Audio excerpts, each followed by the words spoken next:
Witam serdecznie i zapraszam do obejrzenia kolejnego tutorialu. Pokażę w nim działanie linii akapitowej. To jest bardzo ciekawa opcja i ona może występować samodzielnie, a może występować w stylu akapitowym, który nadamy dla tekstu. Powołuję ramkę tekstową i wklejam tekst zastępczy.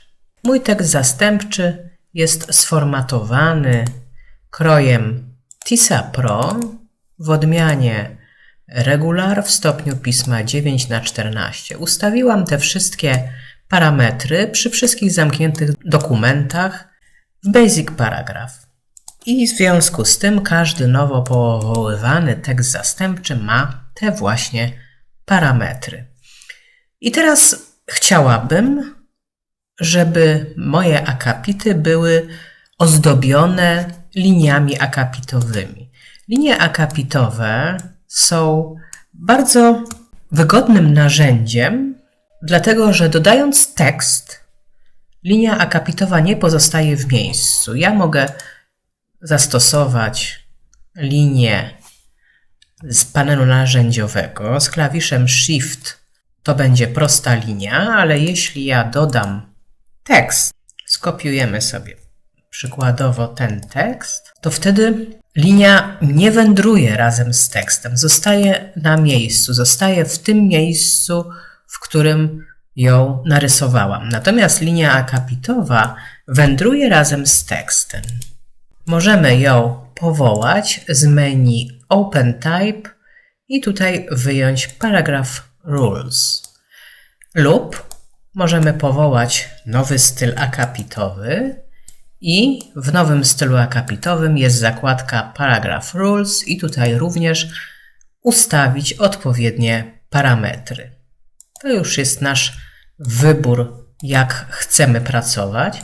Ja dla naszych ćwiczeń wyjmę Paragraph Rules z menu Open Type i teraz mamy dwie opcje. Albo możemy ustawić linię akapitową nad akapitem. Jeśli ja kliknę w znacznik powoływania tej linii, widzimy, że ona się tak właśnie zachowuje, ale oczywiście mam tutaj parametry, których użycie spowoduje przesunięcie mojej linii do góry lub do dołu, używając parametru Offset. Mogę wyznaczyć grubość mojej linii, oczywiście również kolor. Mogę wyznaczyć rodzaj mojej linii akapitowej, czyli na przykład jeśli ja wybiorę przerywaną linię, wówczas mogę wybrać Gap Color, czyli te fragmenty, które są puste w przerwach, mogę uzupełnić kolorem wybranym z tej rubryki. Następnie mogę rozmieścić moją linię na tekst sam oraz na cały łam. Mogę wybrać tintę mojego koloru czerwonego, czyli głównego, oraz na przykład tintę koloru uzupełniającego. Mogę również wybrać możliwość wcięcia linii akapitowej z lewej strony, jak również ze strony prawej. Mogę trzymać w ramce tekstowej tą linię, ale jeśli moje przesunięcie będzie większe, to widzę, że opcja trzymania jej w ramce powoduje właśnie takie zachowanie linii względem tekstu. Natomiast jeśli ja wyłączę możliwość trzymania linii w ramce, wówczas to przesunięcie spowoduje wysunięcie linii za obręb ramki tekstowej. I mogę wtedy dopasować linię, jak życzę, nad moją ramką tekstową. Te same parametry dotyczą oczywiście linii dolnej. Zmienię nasze ustawienia, zlikwiduję wcięcia i jeszcze przesunę moją linię bardziej do tekstu i zmniejszę grubość. Klikam OK. I teraz mogę tworzyć akapity i zobaczmy, jak się to zachowa. A więc tutaj stworzyłam nowy akapit.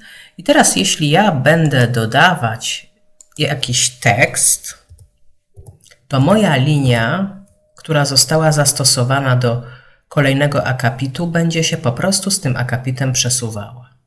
Ustawienia tej linii mogę oczywiście wpisać od razu w nowy styl akapitowy i przechodząc do Paragraph Rules widzę, że wszystkie ustawienia oczywiście są zapisane, także chcąc dodać moją linię do kolejnego akapitu wystarczy, że kliknę w wybrany, nowo tworzony styl akapitowy. Ja bardzo lubię opcję linii akapitowej. W każdym momencie mogę ją wyłączyć w stylu. Mogę zmienić parametry tej linii w stylu akapitowym i wtedy w całym dokumencie dokonana zostanie ta zmiana. Jest to bardzo wygodna opcja dla ozdoby tekstu. Serdecznie dziękuję za uwagę i zapraszam na moje kolejne tutoriale.